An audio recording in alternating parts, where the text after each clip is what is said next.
બે મિત્રો ગામડામાં હાંજે એક બોટલ દારૂ લઈને પાદરમાં ગયા. કારણ કે આ બધી વસ્તુ છે એ છાનમૂની કરવી પડે. એમ ન કહેવાય ચોરાના ચોકમાં કે ડાઇનિંગ ટેબલ નાખો બાઇટિંગ લઈ આવવો.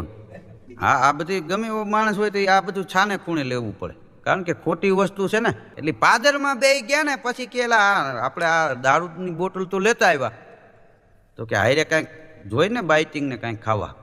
તો કે શું કરશો હવે? કે તું એક કામ કર્યું, ઓલી વાડ આડો બેસ, ત્યાં હું સિંગ ને દાળિયા ને ડુંગળી ને મીઠું ને લેતો આવું.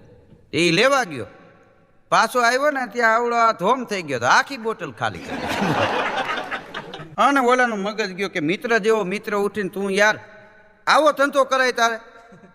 ભલે તું પોણા ભાગની પી જા બોટલ, પણ આટલી ભાગની તો રાખવી જોઈએ ને. તો ઓલો કે મારે અડધી રાખવી હતી, પણ ઝાકડું જ ન જડ્યું.